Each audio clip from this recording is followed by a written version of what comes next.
Good morning, everybody. JB Portillo here with Let's Talk About It. You know, it's been a while. It seems like it's been a long while.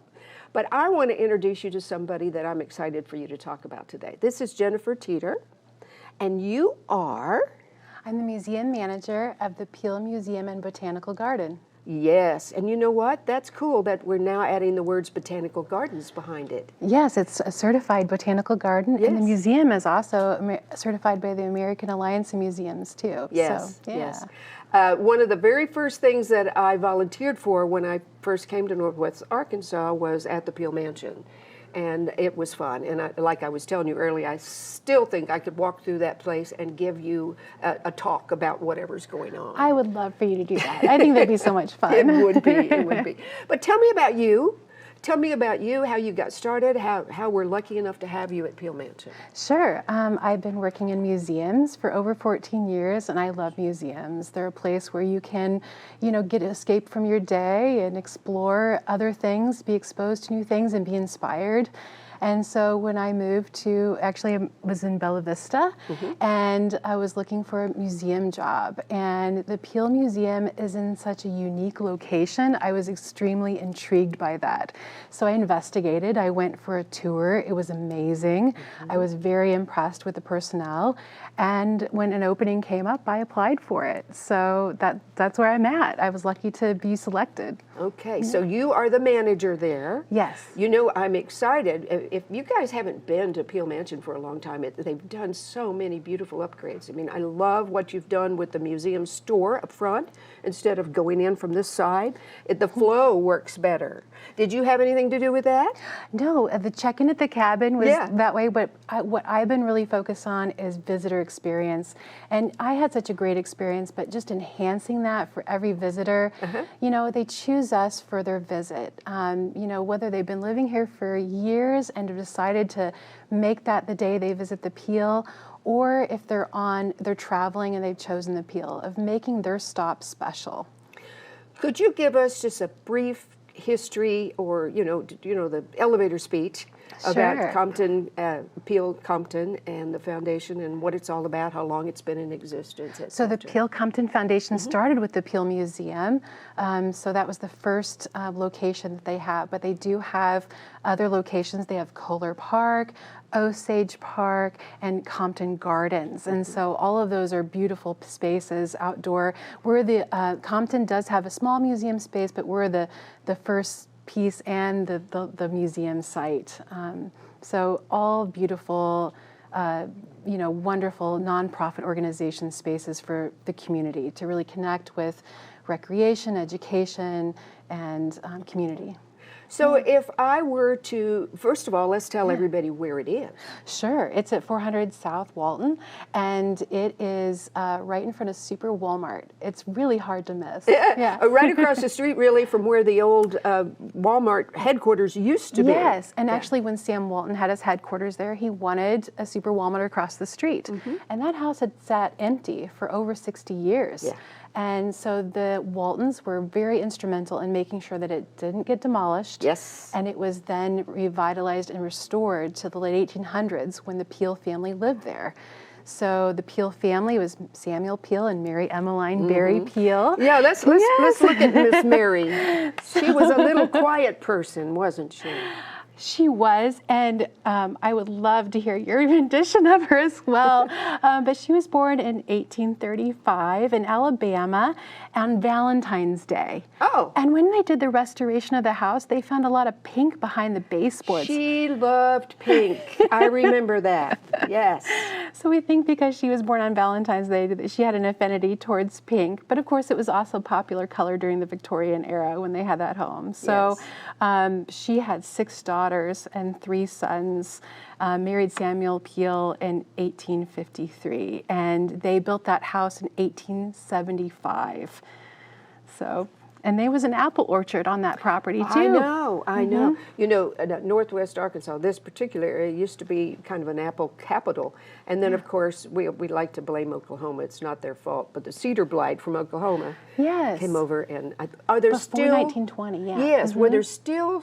Are there still a few apple trees there? There are. We have an Arkansas Black, and actually, I tasted it in the fall. It's definitely a baking apple. It's not. Yes, I learned that. Yes. But that's exciting. Yeah, there was over 5,000 trees on that orchard. And when the Peels had that property. In 1900, Benton County was the #1 apple-producing county in the United States. Yes. Isn't that something? Yeah. Okay, so I'm new to the area. I discover this incredible place called Peel Mansion. So what happens? What do I expect when I come? Walk me through. Sure. We give free tours every half hour. You can choose to have a guided tour or you can self-guide. So self-guide, you can arrive whenever.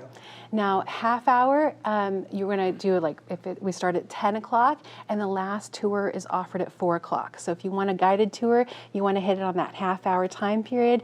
You check in at the cabin and then a tour guide comes and gets you and takes you through the gardens and then onto the house. Yes, yes. And there's still a lot of activity in the yard too, but let's walk through. So you go in through the front door still? Yes, Okay. we go through in the front door. And I think we're going to have some pictures showing up here in a few minutes. So maybe when the next slide appears, we can talk about some of those things you're going to see. Sure, in the you house. bet. So we bring guests through the front door. We give them an intro about the architecture as well of the house. And this picture up here is actually the master bedroom, which is upstairs. And if you noticed, the floor is blue. And that is an actually original color of the floor. And so when they did that restoration in the early 90s, they made decisions to keep some of the original colors throughout the home, which is fun. Now, the furnishings throughout the home are all gifted or loaned. Most of them do not belong to the original Peel family, but they are of the time period. So there's some very exciting things in each room. There's something to discover. Yes. The next one coming up is also another slide of that master bedroom, gives you another view of that. The quilt on the bed is made by the great-great-granddaughter of Samuel Peel and Mary Emmeline Berry Peel. And the descendants of the Peel family are still involved with the museum today, which is pretty exciting. Oh, it really is. And you know, there's a story about that. Look, if we could go back to that slide. I'm sorry, guys. If we could go back to that one slide, there is a story about this rocking chair. Oh, so that's a Lincoln rocker. I know. And so that became a very popular style of furniture after Abraham Lincoln was assassinated in such a type of furniture. And so many furniture companies started making that style. And so it was a very popular. So it was a different time period of how things became popular. Right. It's interesting. Right, Yeah. but it is interesting. I've always enjoyed seeing that. And also that bed is, the people back then were so tiny. Yes, and the furniture was shorter, and you know, the shoes are a little smaller. You know, we have guests comment on that continually every day of like, oh, that's so small and, you know, low to the ground. And yeah, it's interesting to explore what life was like. Yeah. All right. I think we have another one coming up here in a second. Where is this? This is the landing at the top of the stairs, right underneath the Belvedere Tower. So this would have been a family room where the family would have spent time. This would have been not where guests outside of the family would have been allowed. The furniture would have been less impressive for guests. It would have been more casual. And so they could have opened up those French doors, walked out onto the balcony, and overlooked their orchards, where now that the past Walmart headquarters is, and the Arvest Bank and Panda Express, all of that was apple orchards at the time. I remember a little bit of the story about sitting in that family gathering area at night. And help me with this, because I probably have my timing off, but Mary Emmeline wanted to be able to see the graveyard? Yes, Tell me about that. The Bentonville Cemetery, you can still see it from those windows and the balcony, and her family is buried there. So she had some premature twins, they're buried there. Right. And she also, her Samuel is buried there, and many of the children. So Yes. it was definitely a family plot that she could see from her balcony. Exactly, exactly. All right, so we're at the front door, and we have come through the entryway. What's the flow like then where would someone go next after you tell them We the go great to the story? study where there Yes. is all about Samuel Peel. So Samuel Peel, he was a lawyer in Benton County. He was also a congressman. He was the first native Arkansan to become a congressman. And he also worked with indigenous tribes afterwards in representing them in reparation cases with the federal government. We do also talk about his early history too. I kind of skipped over, but he was also a colonel in the Confederate Army. So vast, interesting history about Samuel Peel. And, yeah. That's my favorite room. I love that room. Yeah. I could talk about it forever. I don't know what the magic is there, but in that particular room there is the organ, the pump organ. Yes. Do you still let people that know how play that during ceremonies? Well, I have only been there since October, so I have yet to experience that. But I was looking at the foot pedals recently, and they have permanently on the foot pedals, it says mouse proof on there. So I thought that was a real funny thing that, they would have permanently put that on the organ. Yeah. Almost as an advertisement to sell it. Yeah. Well, you have to be strong because you're sitting. That's your only power. You're not Yes. plugged in anywhere. Yes. This is the plug-in right here. So that's always. Let's pull up another picture here and get some idea. There we go. Where is this? This is the boys' room. And the most notable artifact in this room is Bucky the rocking horse, which is in Yes. front of the fireplace. Yes. Now, Bucky is said to be dated back to the 1850s and was a Peel loved item, a toy that was rode. And you can really see that he's been loved over the years because you may not be able to see it in this picture, but if you come to the museum, you'll see that his reins are almost all gone, his suede ears are all rubbed off, and his original horsehair mane and tail are all gone. So he was definitely loved, and we still have descendants from the Peel family come and show us them as children riding Bucky, which That is is so cool. It's wonderful to have that connection. Yeah. Absolutely, absolutely. Okay, so now we went to the study, but across the hall. The study is then it's the parlor where That's what I'm. yes, absolutely. So Wrong word, but right. yeah. Right, Pat. So yeah, we'll go to the parlor next. We talk about how Mary Emmeline had 6 daughters. Now, the oldest was already married before they moved in, but Fanny was married soon after. But there was probably some male suitors that actually came into that. And so we have courting couches, and we also have our timing candle, which is also called a courting candle. Let's talk about the Yeah. candle. Could we? Yeah, it's a reproduction, and this is something that they would have used to when a male suitor came over for timing. So the parents and possibly the father would set the time. So the time is when the candle goes all the way down to the spiral, and then it's time for that male suitor to go. And if he didn't like him much, He would set a smaller amount of time, and so they would know when they walked in how much time they had. So they probably were watching this candle the entire time. Yeah. That's a fascinating piece. It Yeah, it's really a fun is. one. It really is. And that's in the parlor. But the parlor is very feminine compared. Yes, pink wallpaper. There's a daffodil medallion above the chandelier. That's original to the house, and Mary Emmeline would have chosen that. And it represents friendship, respect, and chivalry, which are all things that would have been demonstrated in that room. Sure.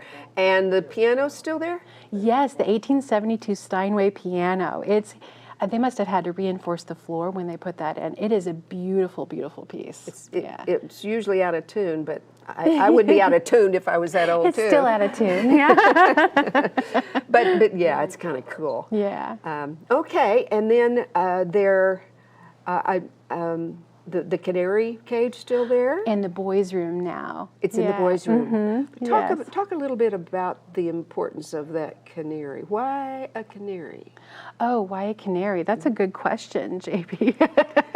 So I know that they were used in coal mines, but it would also be in the house. So if there was anything that, with carbon monoxide or anything like that, I mean, they would definitely be able to tell, but also as pets and things like that. But tell me what you know. Well, only that it was kind of a modern day for those times.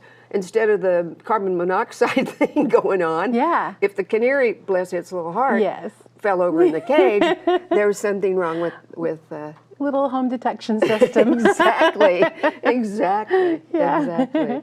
Okay, so where would we go from the parlor. Then we go into the dining room and we see the original congressional china that's on the dining room table. We also have Mary Emmeline's silverware, and we see the pass-through of how the staff would have passed plated food through the pass-through from the butler's pantry, and how they would have had minimal staff in there at the time. Absolutely. Yeah. Hey, let's take a quick break, Yeah. and we'll come right back, because I'm going down memory lane here. Sure. And we're back. All right. Let's talk a little bit now. We're in the dining room. I know that Mary Emmeline was not a fancy smancy person so much. She was pretty, talk about her you know, she didn't get out there and do a lot of fancy stuff. She was pretty basic. So while Samuel Peel was serving in Congress, he had a residence in Washington, D.C. Right. Daughter Catherine went with him and was the host of his residence so that was where she was. But Mary Emmeline stayed behind and oversaw the 160-acre orchard, as well as taking care of small children. She had another child when they birthed the first year that they lived there. Yes. So, so she was quite busy, I imagine, with lots of staff to oversee and lots of children. And she also had, when the sales brochure, it said they had 5 cellars on the property. Now, at the end of the Civil War, their house in Carroll County had burnt down. And when Samuel Peel came back from war, he found his family starving. Mm-hmm. And so family lore tells us that she vowed that her family would never starve again. So 5 cellars is quite a bit to have on one property. So family lore tells us that maybe that's why. Mm-hmm. But we also know that she had a 10-acre vegetable garden, and she also had those orchards and lots of staff. So it makes sense that there was that many cellars as well. But in her obituary, it also said that she never turned anybody away in need that came to her door. Yeah, I understand she did a lot of giving back food to the community and helped everybody that way. Yeah. So a pretty amazing young lady. Yes, absolutely. But kind of private and kind of quiet compared to somebody you would think of as being on the arm of such a great man, right? Sure, yeah. I mean, she would have been entertaining other members of high society, but I think that she was definitely focused on, what she needed to do and responsibility driven. I always love the stories about all the potential people over the years that sat around that dining room table.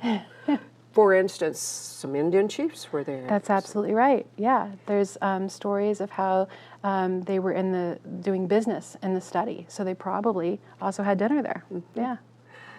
I also like the fact, if I remember, about the dining room, that children were not allowed in there. Talk about that a little bit. So if you were under the age of 13, you were probably not allowed to attend a formal dinner. But if you were a girl and you were the age of 13, you were expected to be able to host a formal dinner, as well as any social gatherings in the parlor. Mm-hmm. Mm-hmm. Yeah. And nobody was allowed to sit down until... Until the head of the table, Yes. Yeah, so your host, yeah. Pretty formal back then. Oh, yes, Victorian customs were very strict and very respectful. Yeah. Okay, so we're out of the dining room. Where are we going next? We're going to go upstairs to the bedrooms. Okay, and I think we may have another picture. Where is It's another angle of the boys' bedroom. Okay, Yeah. so we'll move a little past that, because I believe later there might be a picture that'll come up in a few minutes about the girl. There we go. Where is this? This is the girls' room. Yes. So there were 6 daughters, 5 of which we know spent some time in the house because the oldest was already married at age 15 before they moved in. So we talk a little bit about the girls here, but we have some wonderful donations and loans to the museum of really showing what the girls might have had at the time. So we have some Victorian dolls in there and some other toys as well. So. Was one of the girls married there? Yes, and it's Catherine. Yes. So she met her husband in Washington, D.C., but they came all the way back to the house to get married. And there's a newspaper article that talks about how she walks down the grand staircase in her satin white, wedding gown, and a select orchestra is playing in the foyer, and then she's given away in the parlor and married there. Yes. Yeah. And that was after, you said the white dress, but at one point, of course, wedding dresses were not white. Right, yeah. And I think a lot of the wedding attire was also made out of parachute material? Oh, that's interesting. Yes, Oh. we'll talk about that All later. right, yeah. Yeah, I remember that part as well. Okay, so the girls' room. Where are we going next? This is another angle coming up In a of the minute girls' here. room. There we it go. is. Yeah. Yeah, so you can see we've got 2 beds in there. So imagining that the girls probably shared beds at the time, but we don't know that for sure. Absolutely. Yeah. Okay, and then we go through the little maids' quarters. There's a little maid's quarters. We got some sewing things in there right now, but because of the close proximity to the girls' room, and it also has an external stairway through it, that we think that was probably staff quarters, Yes. maybe a nanny. And then we go into the extension after that of what was added on after the Peel family lived there. And so there's a little gallery area with some display cases in it, and there is architectural finds that we found in an architectural dig with the ice house of things that were Peel era, as well as the families that lived there afterwards as well. And we actually did a recent dig. And so we have some new finds that we haven't released to the public yet. Uh-oh. We've teased it about a bit out on social media, but we had somebody come out with a super duper metal detector, and we did some official little digs with those finds. And so we found some things that we do believe that date back to the Peel era. It will help tell more of the story of like where they were found in the yard. We even put a grappling hook and a magnet down the well. Did you really? Yeah, we found a bucket handle, so we have yet to see like what time period that comes from. Okay, the snakes still live down there? I haven't seen any Okay. snakes. There's snakes. But I noticed that the well, which is kind of out on the porch Yeah. area now, is much more covered and safe than it used to be. Oh, it was Yeah, uncovered. it was, well, not uncovered so much, but you've got some nice protection around Yes, it now. absolutely. So we can look down in there. We got some lights in there, and they put those in a few years ago. And they said when they put the lights in, they tested the water, and it was still safe to drink. Oh my goodness! Yeah. Can you imagine? Yeah.